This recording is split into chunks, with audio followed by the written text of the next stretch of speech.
안녕하세요. 책 골라주는 남자, 줄여서 책골남, 서울신문 문화부의 김기준 기자입니다.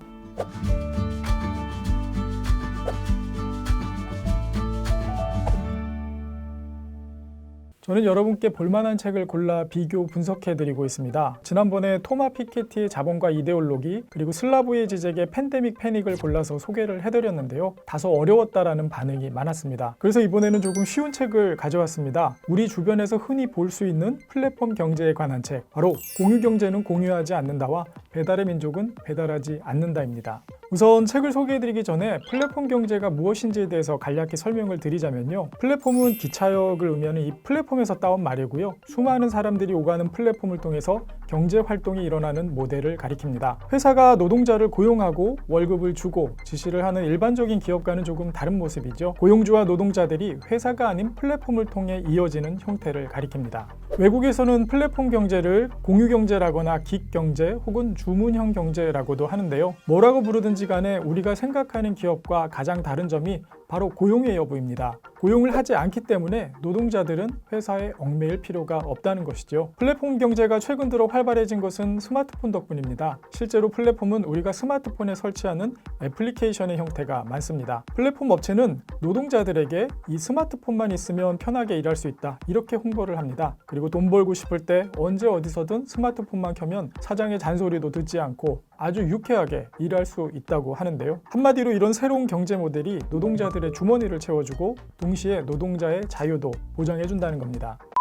공유경제는 공유하지 않는다는 이런 주장들을 비판하는 책입니다. 저자인 알렉산드리아 레브넬 노스캐롤라이나대 교수는 우리에게도 익숙한 에어비앤비와 우버, 그리고 태스크래빗이나 키칭서핑과 같은 주요 플랫폼 업체에서 일하는 노동자 80명을 만나서 인터뷰했습니다. 그리고 이들의 수익을 구분을 해서 3개의 계층으로 나눴는데요. 발빠르게 움직여서 돈을 번 성공자, 그리고 원래 일을 하고 있지만 부업을 삼아서 돈을 더 벌려고 하는 중간자, 그리고 이 일이 아니면 다른 일을 할 게 없는 분투자입니다. 80명의 노동자를 인터뷰해보고 내린 결론이 뭐였냐면, 성공자처럼 돈을 번 노동자들도 있지만 그건 굉장히 드문 사례였다. 그리고 중간자를 비롯해 분투자는 큰 돈을 벌지 못한다는 거였습니다. 최신 스마트폰을 들고 이리저리 뛰고는 있지만 대다수는 많은 돈을 벌지 못했고 플랫폼 업체만 뒤에서 배를 불리고 있다는 것인데요. 눈여겨볼 부분은 바로 플랫폼 노동자들에 관한 부분입니다. 저자는 플랫폼 경제에서는 노동자들이 일하는 시간이 아니라 생산량으로 임금을 받는, 한마디로 일하는 기계로 전락했다, 이렇게 주장을 하는데요.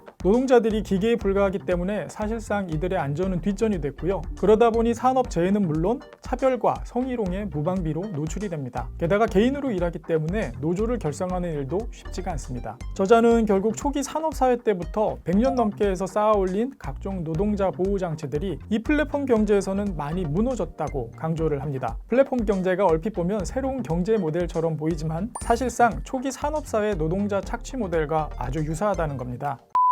두 번째 책은 배달 대행업을 통해서 한국의 플랫폼 경제를 살펴보는 배달의 민족은 배달하지 않는다입니다. 배달 애플리케이션인 배달의 민족은 모두 잘 알고 계실 텐데요. 올해 초를 기준으로 해서 설치 건수가 무려 5,400만 건이 넘었고요. 월 주문 건수가 무려 5천만 건에 이른다고 합니다. 배달의 민족은 굉장히 편리하지만 배달 노동자에 관해서는 안 좋게 보시는 분들이 꽤 있을 겁니다. 운전을 하다 보면은 아무 데서나 오토바이가 이렇게 불쑥불쑥 튀어나오고 그걸 보고 돈의 혈안이 돼서 교통법규도 막 무시한다, 이렇게 비판을 하고요. 심지어 학창시절에 공부 안 해서 배달업 하는 거 아니냐, 이렇게 무시하기도 하는데요. 저자는 배달 노동자들의 문제만 따져야 하느냐고 주장을 합니다. 그 뒤에서 작동하는 플랫폼 경제를 우선 살펴야 한다는 내용인데요. 이 책에서 주목해야 할 부분은 한국형 플랫폼이라는 단어입니다. 전 세계의 음식 배달 플랫폼은 손님, 음식점, 그리고 노동자, 이 3자를 배달 플랫폼이 중개하는 형태인데 한국은 중간에 배달 대행업체라는 게 하나가 더 있습니다. 배달 대행업체가 뭘까 좀 궁금하실 수가 있는데요. 말 그대로 배달 노동자를 관리하고 배달을 대행해주는 그런 업체를 가리킵니다. 예컨대 손님이 배달의 민족이라는 앱으로 음식점에 주문을 하면 음식점은 고용을 한 배달원을 통해서 배달을 하는 게 아니고요. 배달 대행업체를 한 번 더 걸쳐갑니다. 배달의 민족이 만든 배민 라이더스를 비롯해서 요기요 플러스, 부릉, 바로고, 그리고 생각대로 이런 곳들을 가리키는데요. 배달 노동자의 오토바이에서 이 상호명을 보신 분들도 많으실 겁니다. 그래서 책 제목이 배달의 민족은 배달하지 않는다입니다. 바꿔서 말하면 배달의 민족은 그저 플랫폼일 뿐이고 진짜 배달은 배달의 민족도, 그리고 음식점, 배달 대행업체도 아닌 배달 노동자가 하는데 이들이 제대로 대접을 받지 못한다는 이야기입니다. 저자는 이런 구조를 봉건적 자본주의가 낳은 한국형 플랫폼이라고 강하게 비판을 하는데요. 그리고 그 이유에 관해서 배달 노동자에 관한 인식이 전반적으로 낮고 배달 노동자가 철저히 하위 계급에 속해 있다, 이런 구조다라고 설명을 합니다. 그리고 배달 노동자에 대해서 플랫폼 노동자라는 이름을 달고 일을 하고 있지만 정작 대접은 비정규직이나 아르바이트보다 못하다고 강조를 합니다. 실제로 배달 노동자는 근로계약서를 쓰지 않고 오토바이와 헬멧과 같은 안전장비도 스스로 사야 되고요.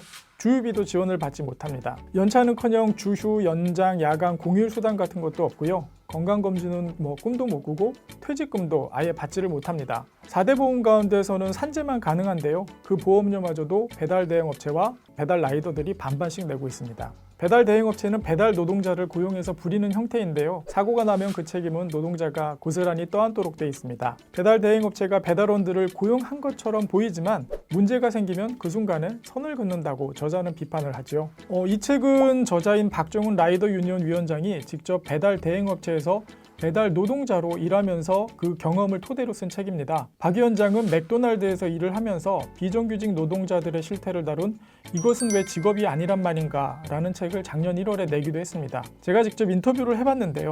맥도날드에서 일하다 보니까 배달업에 문제가 많다는 사실을 알게 됐고 그래서 이후부터 이 책을 쓰기 위해서 맥도날드에서 퇴근한 다음에 배달 일에 직접 뛰어봤다고 합니다. 배민 라이더스를 비롯해서 한 5군데 정도 배달 대행업체에서 일을 해서 책을 냈고 지금도 배달 일을 하고 있다고 합니다. 저자는 이런 불합리한 구조를 벗어날 수 있는 방법으로 노조와 법의 정비를 들었습니다. 실제로 박 위원장은 지난해 5월 1일 라이더 유니온을 출범을 시켰고요. 앞으로는 배달 노동자들의 산재 처리라든가 이륜차 정비 등록제 도입 등을 추진하고 있다고 합니다. 그리고 이런 것들을 모은 라이더 노동안전 보장법을 이번 국회에서 입법화하는 것이 목표라고 합니다. 그리고 최근 라이더 유니온을 비롯해서 배달업체 노사가 플랫폼 노동 포럼을 구성해서 합의문을 발표하는 등 사회적으로 굉장히 의미 있는 시도도 이어지고 있습니다.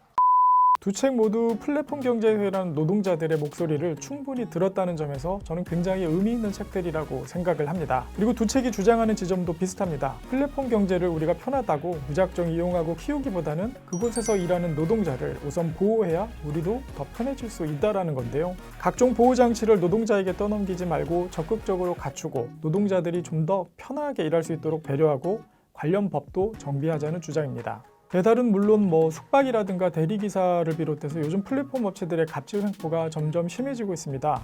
두 권의 책을 통해서 플랫폼 경제의 그림자를 한번 들여다보는 건 나름 의미 있는 일이라고 저는 생각을 합니다. 오늘 제 이야기는 여기까지고요. 그럼 저는 다음에도 더욱 재밌고 의미 있는 책으로 찾아뵙도록 하겠습니다. 지금까지 책골람 김기중이었습니다. 감사합니다.